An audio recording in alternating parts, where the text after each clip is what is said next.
विधिवत प्रयोग से व्यंजन मधुर बनता है। खिड़की, दरवाजे और झरोखे एक मकान में सही स्थान पर हो, मकान सुंदर दिखता है। गीत भी हम वही सुनना पसंद करते हैं जिसमें सुर ताल का सही समामेलन हो। जिस ताल में धुन और संगीत बजता है, पांव उसी ताल में थिरकने लगते हैं। आप अपने बच्चों के लिए वह संगीत बन जाइए कि जिसके बजते ही सारे वाद्ययंत्र उसका साथ देने लगते हैं। सुर की पहली मानसिकता है, सुर की पहली कड़ी है, बच्चों की मानसिकता है एक अच्छा दोस्त मिले जिससे मन की हर बात कह दे, जो किसी से ना कहे, डांटे नहीं, सराहे और संभाले, हमें अच्छा सुझाव दे और हमारा हमेशा साथ दे। आपका बच्चा घर आता है, आप उसके साथ अपना आधा घंटा बिताइए। आपका बच्चा आपके साथ हर बात मन की खुल करके कहे। आपका बेटा कह रहा है, आज मैंने होमवर्क नहीं किया, टीचर ने मुझे डांटा। अच्छा, कल होमवर्क जरूर कर लेना, क्योंकि शायद कल टीचर की डांट खाना तुम्हें अच्छा नहीं लगेगा। बेटा कह रहा है, मैंने एक बच्चे से दोस्ती की जिसके घर में शराब पी जाती है, जो पढ़ाई बिल्कुल नहीं करता। आप उससे कहें, उसके साथ रहने से तुम पढ़ाई में पिछड़ जाओगे और उसके घर में जाकर सवाल भी हल नहीं कर पाओगे। दोस्ती उससे करो जो तुम्हारे जैसा हो। कुछ ऐसा कहिए कि बच्चा कहे, मम्मी मेरी बेस्ट फ्रेंड, मिले सुर मेरा तुम्हारा तो सुर बने हमारा। हम सब आचार्य पूज्यपाद स्वामी कृत इष्टोपदे ग्रंथ का स्वाध्याय कर रहे हैं। इस ग्रंथ में आचार्य पूज्यपाद भगवंत ने अध्यात्म की गंगा बहाई है। उस अध्यात्म की गंगा में स्नान करने के लिए दूर दूर से हंस आ गए हैं और आचार्य पूज्यपाद भगवंत के चरणों में आकर के बैठ गए। उन हंसों के कलरव से पूरा कक्ष गुंजायमान हो रहा है और आचार्य पूज्यपाद भगवंत भी उन हंसों के कलरव को देख रहे हैं और यह सोच रहे हैं कि ये हंस कब सिद्ध शिला पर उड़ेगा। हंस तो सभी उड़ाना चाहते हैं, लेकिन ये चाहते हैं कि ये हंस आसमान में दूर दूर उड़ता है, फिर नीचे नीचे आता है, ये तो सब अच्छा नहीं है। एक बार हंस उड़े और उड़ करके सिद्ध शिला में विराजमान हो जाए तो हम सबकी वही तैयारी है, सिद्ध शिला में जाकर के बैठने की। प्रोसीजर चल रहा है, विधि चल रही है और उस विधि के लिए सब अपने अपने मन को तैयार करके बैठे हैं। तो कुछ भक्त आते हैं और स्तुति प्रारंभ करते हैं। मेरे भगवन नित्य सावर दो, मेरे भगवन नित्य सावर दो, गुरु दर्शन का तेज प्रखर दो, मेरे भगवन नित्य सावर दो, गुरु दर्शन का तेज प्रखर दो, मेरे भगवन अंधेरों में वात्सल्य के मोती, मस्तक ज्ञान सूर्य साधन के, कर कमलों में आशीष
का नाद गूंज रहा है, सब सुरमय हो रहे हैं संगीत की लहरियों में, भक्ति की लहरियों में सबका मन डूब जाता है।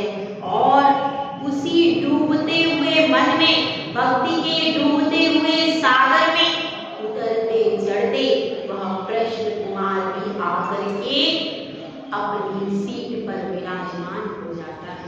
जब कोई लंबे समय तक किसी कक्ष में आकर के बैठता है तो उसकी सीट रिजर्व होती है। जिस तरह से स्कूल में भी हम रोज जाते हैं तो एक पर्टिकुलर सीट बुक रहती है, मंदिर में भी पूजा करने की सबकी सीट बुक रहती है, कोई यहाँ पर, कोई वहाँ पर, कोई उधर, सब अपनी अपनी सीट बुक करते हैं। इसी तरह से वह भी अपनी सीट बुक करके बैठा और गुरुदेव उसके मुखातिब है, और गुरुदेव के मुखातिब है, दोनों आमने सामने हैं।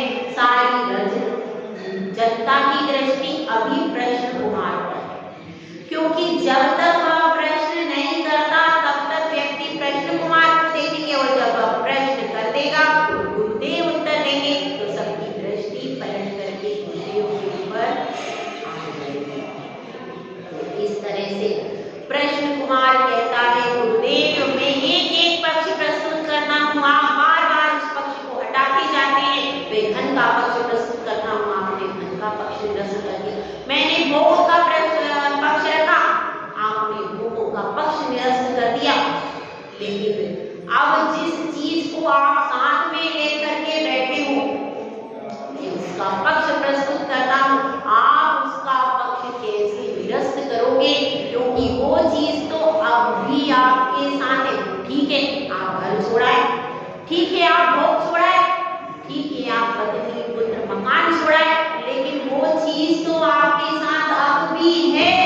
उसको कैसे छोड़ोगे? उसको कैसे अपने आप से अलग करोगे? इसलिए मेरा प्रश्न उसी चीज को लेकर है जो सब कुछ छोड़ने के बाद भी आपके साथ है। क्या है वो चीज? कोई बता सकता है? हाँ हाँ आप लोग कुछ और बताइए। ज्ञान सही आंसर है। वह चीज उनके साथ है शरीर। मैं उस शरीर की बात करता हूँ कि इतना सब आपने किया लेकिन वो शरीर आपके साथ है, तो क्या होगा? तो उस शरीर का तो आपको रखरखाव करना ही होगा, उसके लिए भी आपको आहार करने जाना होता है, और घरों को आप छोड़ाए लेकिन इस शरीर की खातिर आपको घरों में जाना पड़ता है, विधि लेनी पड़ती है। तो इस शरीर की तो सार संभाल करनी ही पड़ेगी। आप इस शरीर को नेग्लेक्ट कैसे कर सकते हैं? आप भी इस शरीर के लिए भोजन लेते हैं, मैं भी इस शरीर के लिए भोजन करता हूँ। आप भी इस शरीर को संभालते हैं, इसको चोट नहीं लग जाए, यह गिर नहीं जाए, इसमें कोई परेशानी नहीं आ जाए, इसमें अगर कोई रोग होता है तो आप भी योग्य उपचार करते हो, हम अयोग्य भी करते, पर आप योग्य और कैसा करते हो? जिसमें हिंसा नहीं हो, ऐसी औषधि का प्रयोग इस शरीर के लिए करते हो ना? करते ही हो।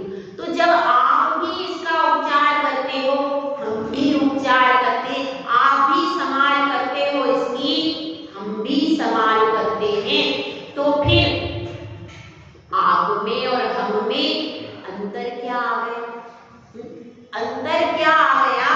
शरीर तो आपके पास भी है, हमारे पास भी है, आप भी इसको बचाते हो, गिर ना ही जाए इसलिए संभल कर चलते हो, जीवों को तो बचाते हो तो ठीक है, लेकिन शरीर की भी संभाल तो आप करते हो। आप ये नहीं कह सकते कि मैं तो नहीं संभालता, मैं तो निष्प्रय रहता हूँ, ऐसा नहीं दे सकते। क्या चाहते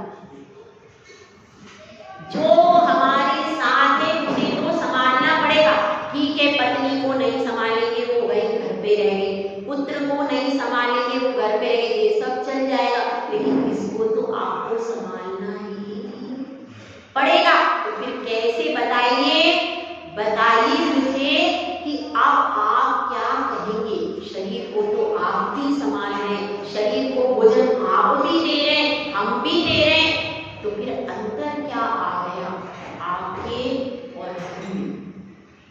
क्या अंतर है? क्या अंतर है? यह अंतर हमें बता दीजिए। तो गुरुदेव एक कारिका का निर्माण करके उसके प्रश्न का उत्तर देते हैं। भवन्ति प्राप्य यत्संगं मशुचि नश्चिन्नपि सकाय संततापाय तदर्थं प्रार्थना वृथा। गुरुदेव कह रहे हैं कि एक साधक किस प्रकार का विचार करके शरीर को संभालता है। वह हर पल अशुचि की भावना खाता है। आप शरीर को संभालते हो, यह सुंदर रहे, यह स्वस्थ रहे, लोग मुझको देख करके कहें हाँ आज तो स्मार्ट है, क्या बात, आज तो बहुत अच्छी साड़ी कहाँ से खरीदी, ये जेवर कहाँ से खरीदी, अच्छा वो हाँ मैं भी देखती हूँ, मैं भी जाती हूँ, अच्छा लग रहा है। लोग मुझे ऐसा कहें, लोग मेरे को एप्रिशिएट करें, मेरी प्रशंसा करें, मेरे वस्त्रों की, मेरे चेहरे की, मेरे मेकअप की, मेरी ज्वेलरी की, सबकी लोग प्रशंसा करें।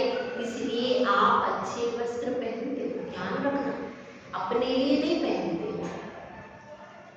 अपने लिए पहनते हो क्या? अपने लिए तो कैसा भी पहन लो, कैसा भी पहन लो, लेकिन दूसरे देख करके क्या कहेंगे, इसको सोचने के, इसको ज्यादा सोचते हो। सही है कि गलत? मेरा गेटअप पब्लिक में अच्छा दिखना चाहिए, इसके लिए ही हम हर प्रकार से तैयार होते हैं। हर फैशन के हिसाब से चीजें होती हैं। फैशन जैसा चल रहा है, जैसा दूसरे लोग कर रहे हैं, उस भीड़ जाल में हमको भी चलना है, उसी भीड़ जाल का हिस्सा हमको बनना। इसलिए जैसा चल रहा है उसी में आप रोवे हैं। तो अपनी बात चल रही है। मुनिराज यहाँ पर कह रहे हैं कि भवन्ति प्राप्य यत्संगं, जिसका संगम होने से शरीर का संगम हुआ है, इसके साथ आत्मा के साथ। क्यों? शरीर तो अनादिकाल से था, अभी कहाँ संगम हुआ? क्यों? शरीर तो अनादिकाल से शरीर है, क्या बात करते हो आप? अनादिकाल से शरीर है आत्मा के साथ, आज शरीर नया नहीं है। कर्म अनादिकाल से आत्मा के साथ है कि नहीं है? जब कर्म आत्मा के साथ अनादिकाल से है तो द्रव्य कर्म, भाव कर्म, नो कर्म में शरीर आ गया। तो शरीर तो आत्मा के साथ अनादिकाल से है, आज का नया नहीं मिला। लेकिन ये वाला अनादिकाल से नहीं, ऋतु वाला, संदेश जी वाला, ये कब से है? ये होंगे 30, 40 साल, 50 साल से। ये जो नया वाला है, जो अभी दिख रहा है, ये अनादिकाल से नहीं है। अनादिकाल से हमने एक लिया, एक छोड़ा, एक लिया, एक छोड़ा, ये किया है। तो पुराने पहले भी हमारे पास शरीर था, पर हाथी का था, चींटी का था, सुअर का था, गाय का था, मनुष्य का भी रहा होगा। लेकिन ये शरीर तो अभी अभी आया है, पहले नहीं था। इसका रूप कुछ और था, इसका रंग कुछ और था, यह कौन जिस गति में था उसके अनुरूप था। अभी इसका रंग, रूप और जो हिस्सा है वह कुछ अलग है।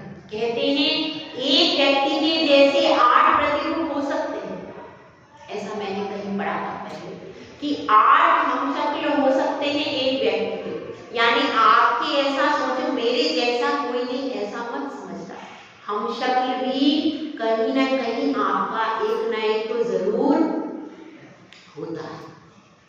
तो अब अपनी बात चल रही है, आचार्य जी यहाँ पर क्या कह रहे हैं कि जिसका संगम होने से, यानी शरीर के साथ में पवित्र पदार्थ का संगम हुआ। भवन्ति प्राप्य यत्संगं मा शुचि निषुचिन्नपि, पवित्र पदार्थ की शरीर के साथ संसर्ग करने पर कैसे हो जाती है? अशुचि हो जाती है। पवित्र पदार्थ में क्या क्या आएगा?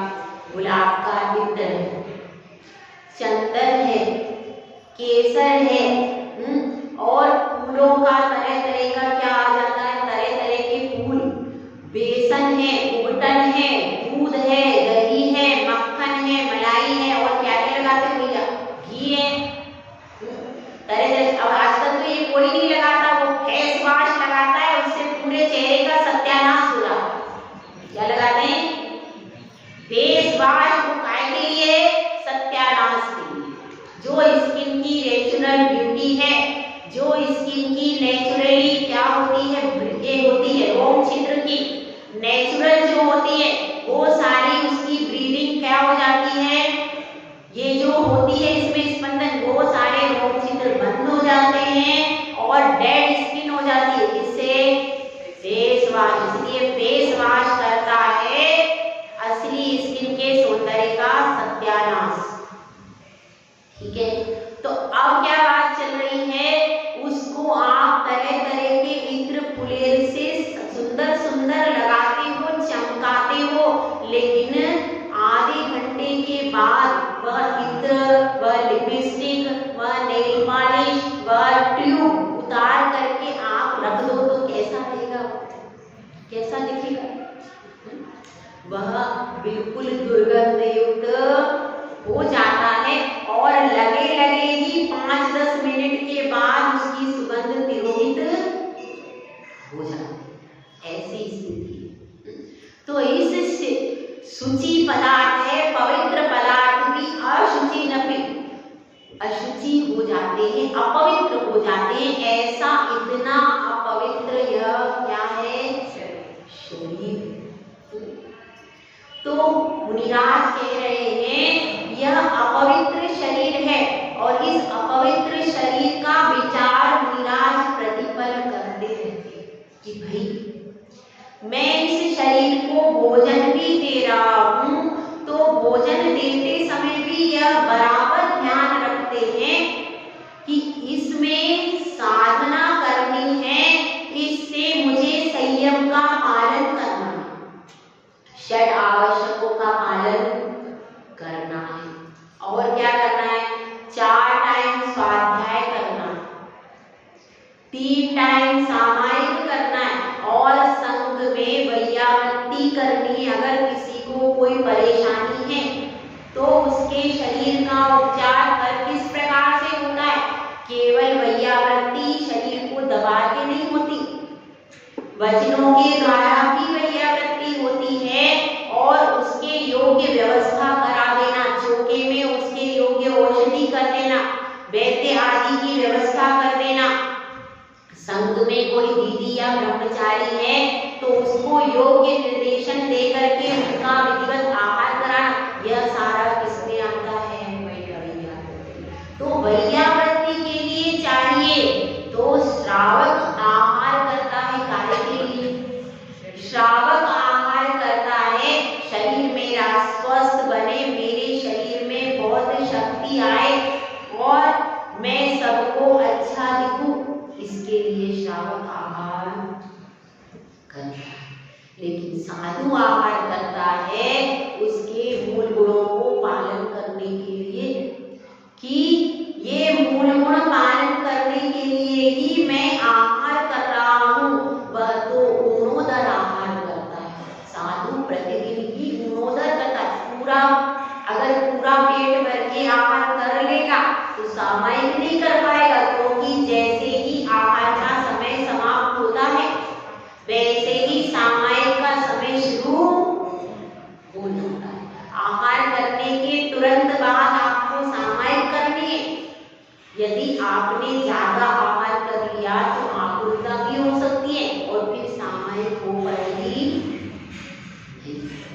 इसलिए वह प्रतिपल विचार करता है कि यह तो शरीर एक गाड़ी है, गाड़ी को चलाने के लिए क्या होता है, ओवन होता है, ग्रीस होता है, मैं ग्रीस लगा रहा हूँ। यह तो पेट का गड्ढा है, उसको भरने के लिए जिस भी चीज से शरीर में वात, पित्त और कफ की उत्पत्ति ना हो, ऐसे भोजन को इस गड्ढे में भर देने का क्या सोचना चाहिए, बस वात, पित्त, कफ की उत्पत्ति ना हो, शरीर में रोग की उत्पत्ति ना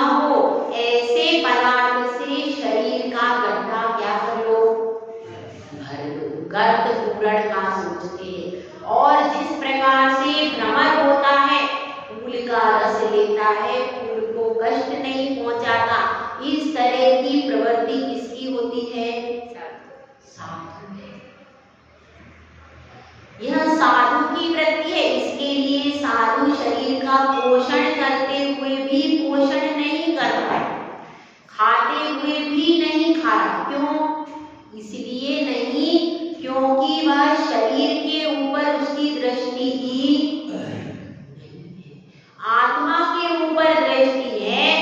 आत्मा के साथ में यह शरीर लगा है, इसलिए इसकी संभाल हो रही। यदि आत्मा के साथ में ये नहीं होता तो इसकी कोई कीमत साधु करते हैं? ये आत्मा के साथ है। आत्मा मुख्य है, शरीर गौण है, और एक गृहस्थ के लिए शरीर मुख्य है, आत्मा गौण है। ये अंतर है, दृष्टि का अंतर है। एक की दृष्टि बहिरंग में लगी हुई है, एक की दृष्टि अंतरंग में लगी। जो अपनी असली चीज है उसके ऊपर पूरी दृष्टि लगी हुई है। साधु आत्मा को संभालते हैं और आत्मा के साथ में यह संयुक्त पर्याय है। इस वजह से इसकी केवल संभाल करते, इसको सजाते नहीं, इसको सजाते नहीं, वह दूसरों को दिखाते नहीं। दूसरों को दिखाने के लिए शरीर को पुष्ट नहीं करते, यह अंतर है। इसलिए इसमें बताया है सकाय संत तापाय। यह जो काय है यह ताप ही देने वाली है, दुख ही देने वाली है। कभी इससे सुख का सृजन नहीं हुआ। अनादि काल से अनंत शरीर बदलिए, एक भी शरीर ने यदि सुख दिया होता तो हमारे साथ रहता। जीवन संगिनी है क्या यह शरीर? यह शरीर जीवन संगिनी है क्या? नहीं। यह आत्मा हमारी जीवन संगिनी है। शरीर तो केवल एक भव का साथी है। एक भव में यह साथ रहेगा, फिर इसको छोड़ो, फिर दूसरा आ जाएगा, फिर तीसरा आ जाएगा। जीवन संगिनी का साथ देना चाहिए, ना कि ये टेम्परेरी संगिनी। कभी भी तलाक दे के भग जाती है। कैसी है भैया ये शरीर अपना कैसा? कभी भी तलाक दे के छोड़ के चली जाएगी, कोई भरोसा नहीं है और पता भी नहीं चलेगा। तलाक देने वाली के तो कुछ सिम्टम्स समझ में आ जाते। झगड़ा कर रही है, बैग में कपड़े भर रही है, या कुछ घर पे फोन कर रही है, आप उसका मोबाइल टेप करके रिकॉर्ड करके कभी चाहो तो, क्योंकि आजकल स्थिति ऐसी हो गई है। पहले तो कुमारी बच्चियों पर नजर रखनी पड़ती थी, अब विवाहित पत्नियों पे नजर रखनी पड़ती है। जमाना बदल गया, तो विवाहित पे नजर रखनी पड़ती। आप उसके मोबाइल से उसको पकड़ सकते हो।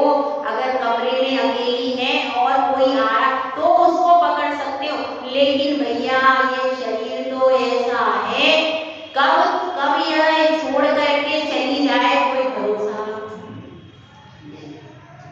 तो यह ऐसी स्त्री है जो कभी भी बिना किसी सूचना के, बिना किसी आभास के कभी भी छोड़ करके चली जाएगी। और उसका तो पता ठिकाना आप लगा भी लोगे, मायके में गई है, ससुराल में गई है, कहाँ गई है, किसकी फ्रेंड के पास में, इसका तो दोबारा ठिकाना लगाना नहीं बहुत।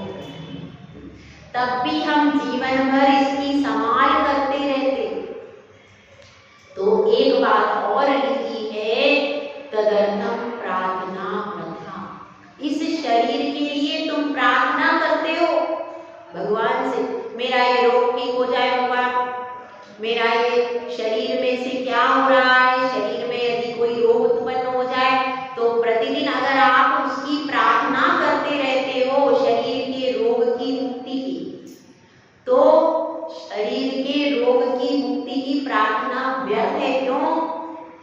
क्योंकि 5,68,00,000 से भी ज्यादा रोग इस शरीर के अंदर है। इतने ज्यादा, एक को दूर करोगे दूसरे को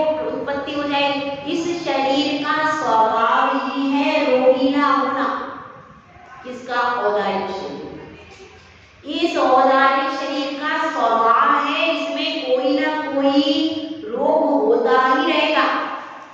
आप कितना ही उपचार करोगे, पूरा उपचार कभी भी नहीं होगा। कुछ ना कुछ थोड़ी ना थोड़ी समस्या उत्पन्न होती ही रहेगी। तो फिर क्या करना, इसकी तरफ से उपयोग हटा करके अपनी आत्मा में लगाओ। जब आप अपनी आत्मा में लगाओगे तो ये धीरे धीरे जितना कोलाहल कर रहा है चुप बैठ जाए। और अगर अपना उपयोग इस शरीर में लगाते रहोगे तो क्या परिणाम होगा, ये और ज्यादा चिल्लाएगा। जैसे कोई छोटा बच्चा हो, छोटा बच्चा है, खेल रहा है, अब आप जाकर के उसको थोड़ा सा छेड़ दो तो वो आपके ऊपर फिर चिल्लाने लगेगा, गुस्सा करने लगेगा। और आप शांति से बैठे रहो, उसको छेड़ो नहीं, उससे बोलो नहीं, वो अपना अपना खेल के चुपचाप चला जाएगा। इसी तरह से रोग आता है और रोग जाता भी है। तो रोग जब आया है उस समय यदि हम अपनी आत्मा में अपना उपयोग लगा दें तो ध्यान के माध्यम से बड़े बड़े रोग चले जाते हैं। पूजा के माध्यम से बड़े बड़े रोग शरीर से चले जाते हैं। कुष्ठ जैसा रोग भी 700 कोड़ियों का पूजन विधान में जब प्रभु का ध्यान लगाया तो उस ध्यान से चला गया। तो फिर बाकी रोगों की तो बात ही क्या है, लेकिन प्रार्थना मत कीजिए मेरा ये रोग, जितना आप उस पर ध्यान दोगे उतनी वह चीज आपको आकुलता देगी। और जितना उसको नेग्लेक्ट करोगे, नेग्लेक्ट का मतलब ये नहीं कि उपचार नहीं करना, जो उपचार हो सकता है उसको कीजिए, लेकिन उपचार होने के बाद भी यदि कुछ क्षणों तक आकुलता होती है तो प्रभु का ध्यान कीजिए, प्रभु का स्मरण कीजिए, स्वाध्याय करने की प्रयास कीजिए, चिंतन करने का प्रयास कीजिए, क्योंकि इस चिंतन से वह धीरे धीरे विकल्प भी शांत हो जाए। क्योंकि वो भी भगवान थे, वे भी मुनिराज थे जिनके पैर में सियानी खा रही है फिर भी वो चूर नहीं हो रहा।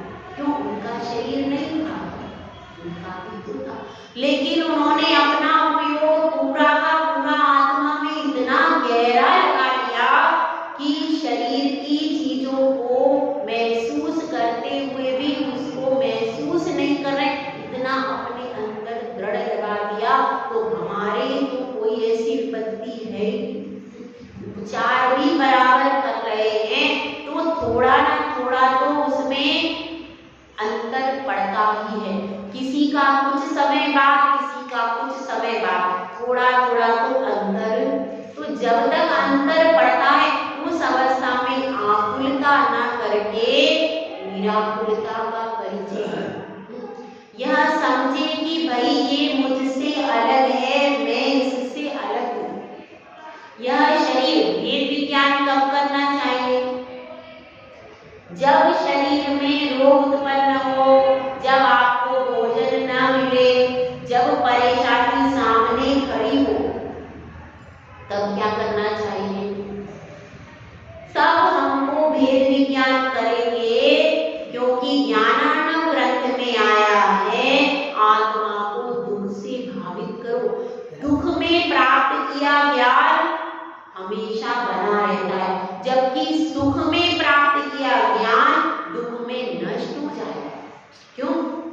आपने गद्दी पर बैठकर बहुत बड़े बड़े प्रवचन कर दिए, कभी जीवन में कुछ भी त्याग नहीं किया, तो जैसे विपरीत परिस्थिति आएगी, शरीर में रोग उत्पन्न होगा, पूजा पाठ सब छोड़ करके हाय हाय करते बैठ जाओ। क्यों? क्योंकि दुख का अनुभव है ही। परंतु जिसके शरीर में बहुत वेदना हो रही है फिर भी वो नमोकार मंत्र जप रहा है, तो वह देखना दुख में अगर उसने भगवान का सुमिरन कर लिया तो वह सुमिरन सुख में अपने आप बना रहेगा, फिर कैसे छोड़ के जाए। तो समस्या के समाधान के लिए हम हर समय प्रयास करते रहते हैं। तो समस्याओं का समाधान कब